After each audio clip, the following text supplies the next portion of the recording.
So it's my move.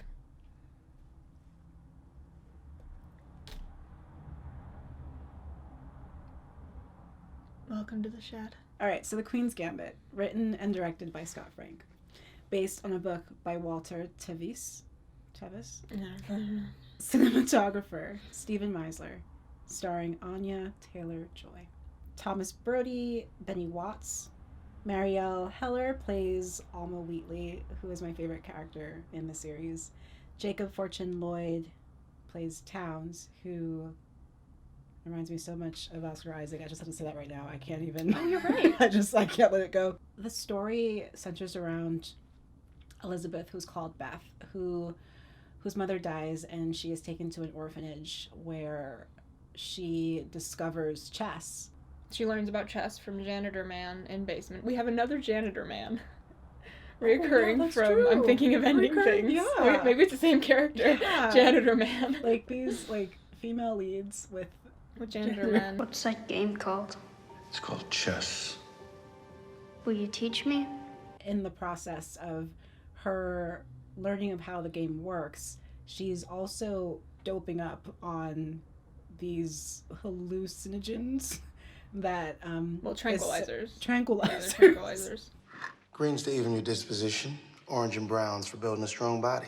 Take them both. Tranquilizers. Yeah. But I guess when taking so much, they make her hallucinate. She starts a bit. hallucinating, which is interesting. But as she starts seeing like a chess set on the ceiling, which becomes like this motif throughout the entire series. Turns out she is a chess prodigy. She ends up getting adopted after many years, and she then goes into doing tournaments, and that's where these different men show up, and the whole idea is that she is moving in this world where a woman as a chess player or having a female grandmaster is kind of like this unheard of, like it doesn't happen. So those dynamics show up throughout the series. Her relationships and her dealing with love and loss and how they're very complicated in this story, I thought was really interesting. I think another point that a friend of mine made too is that this is also a coming of age story. So I think some of the awkwardness kind of shows up and as Beth grows. I'm worried about you. What on earth for? And I guess the story is also just looking to like explore her genius and her process of wanting to be the best, but then also being an independent woman, and those dynamics continually shift. And I just think that the way that was depicted in a short time span was really dynamic and compelling. I think the cinematography was extremely beautiful, very vivid, and I also think the way chess was portrayed was really well done. I think for I know chess is so dynamic, but there's also like it can be a slow game. Depicting that visually could be challenging because you're seeing the same things. So I think that was depicted really, really well. I agree that was really beautiful. I also really liked the visual effects of like the chess on the ceiling and stuff, because usually that kind of stuff just doesn't quite work, when they try and integrate some kind of like computer animated thing into, but it really worked. I thought it was so atmospheric and like well done. It was really good to look at. It was very, the production's really great, the acting's really great. Yes. There's a lot to like, no question. Can we talk about the sets also? The set design was insane. Right. Really, really beautiful. Yeah, a lot of work went into the aesthetic, and it definitely paid off. It definitely has, like, a solid look to it. It's really well done and impressive, for sure.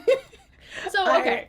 Let me just quickly... I didn't like it. I didn't like the show. I could only get 3 episodes in, and then I had to stop. So, I mean, first of all, the general theme of women and drug abuse, it's so cliche. It's just been done to death. Like, and I understand that it's the time period and they're trying to do a feminist thing, But for me, it's just like, how many times do we have to see this play out? That's tired. It didn't ruin it for me because they were trying to like use it in an interesting way. But that's one thing. The scene that I think absolutely took me out, and I was like, I can't do this anymore, is the scene. So Beth goes to her first tournament, like official tournament, in the second episode, and it's when she's still a teenager. I'm not sure exactly how old she is. I think she's like 13, 14. Maybe 15. Yeah. She's like mid to early teens. She goes to her first chess tournament. It's very exciting. Are you sure you want to do this? I'm sure. We don't have a women's section. She immediately notices this man. What's his name? Towns, the love interest. She immediately noticed Towns. He's at this thing, and they're kind of making eyes at each other, which is a little weird because we don't know how old he is, and she is very much a teenage girl. So she has a chess match with him, and the whole time she just looks like she's on the verge of orgasm. Like she's just staring at him, lips parted, like this teenage girl against this older man, we don't know how old. After the chess match, she runs to the bathroom. There's blood pouring down her leg.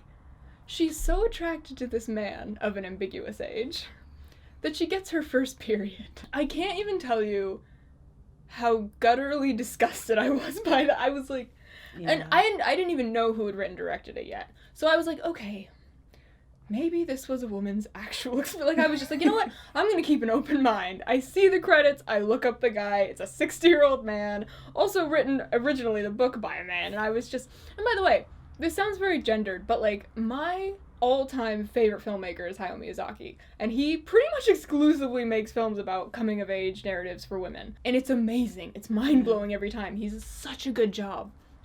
This is the opposite of that.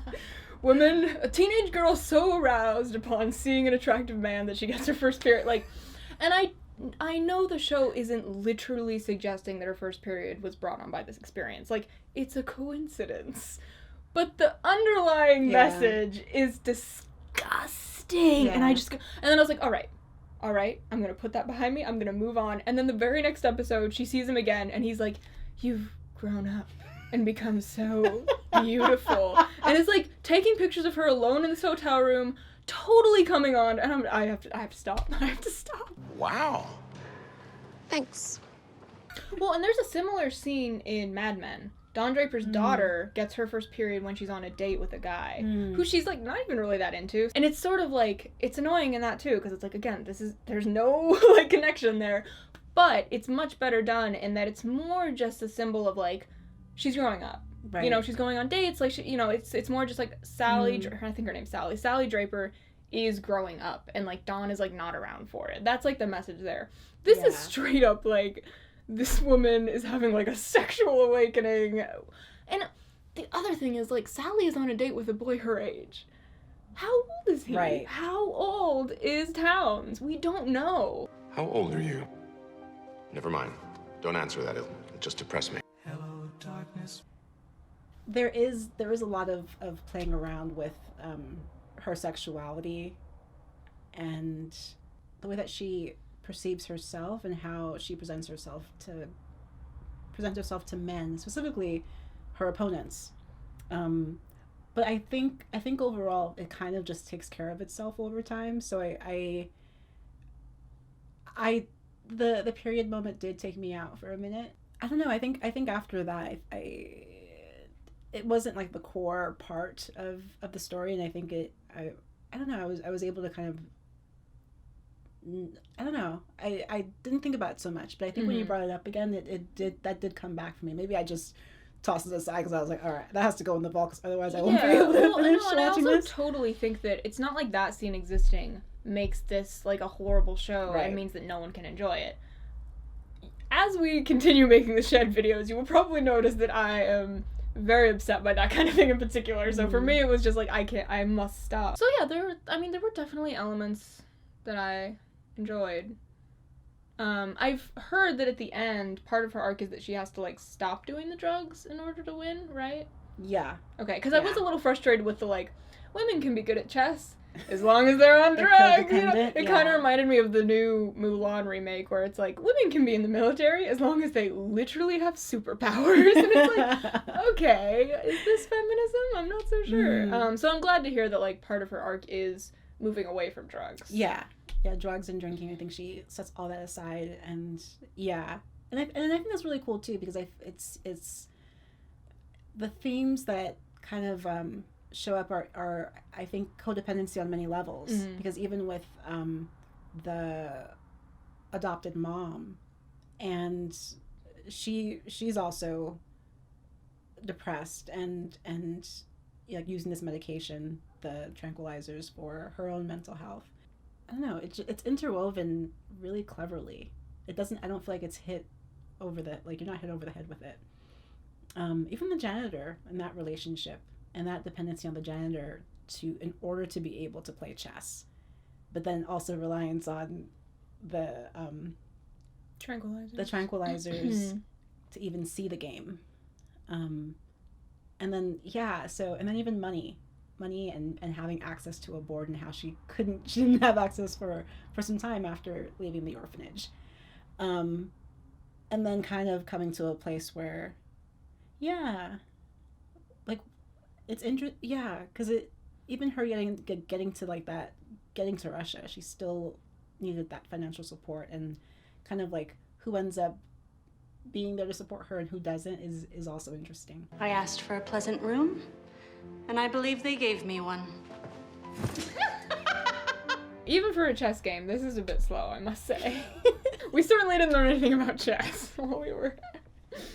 This is true, but I mean, I think it's nice to know that there are like these elements that we both agree were really compelling. Yeah, and yeah. I mean, there's a reason it's like number one on Netflix's. Like, it has like a million views. I couldn't stop watching. Like, I was passing out, and I was still like, no, I need to keep going. So I don't know.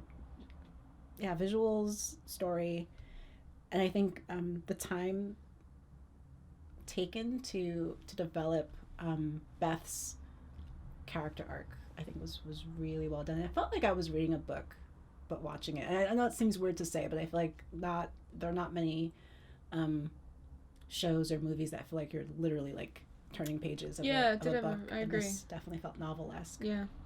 Oh, wait, you moved, so it's my turn to move. Okay, how about I'll do a move and you do a superlative. Okay. I don't say I best character arc.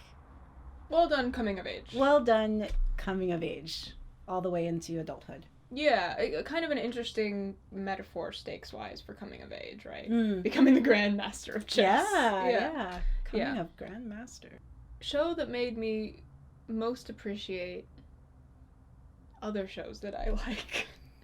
That's for sure. That's evident. Yeah. So while Chantal is doing a little extra research that I didn't do to prepare for the filming of this episode of The Shed on The Queen's Gambit, I would like to talk about a different show about chess that I quite enjoy. It's called... Let's hear it.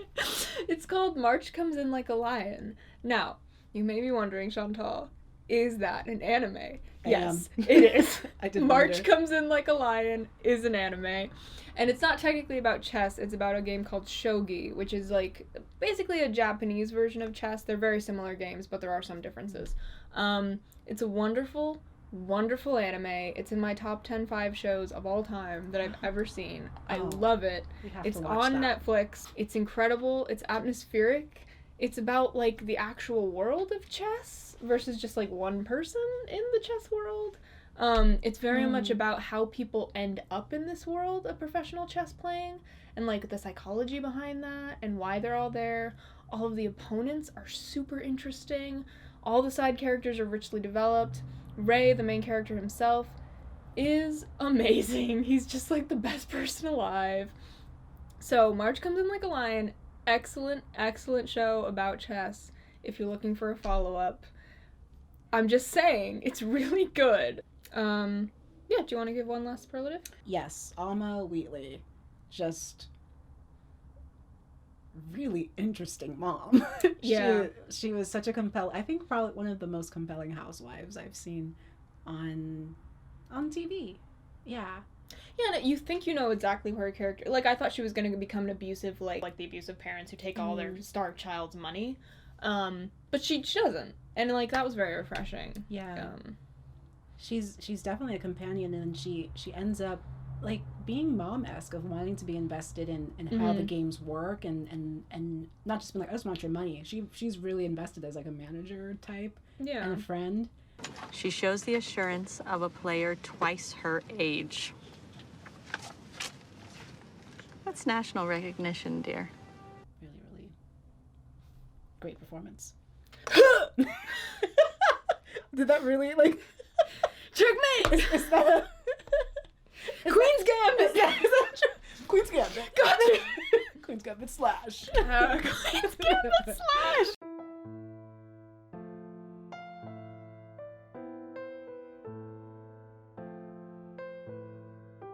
Queen's Gambit, I choose you!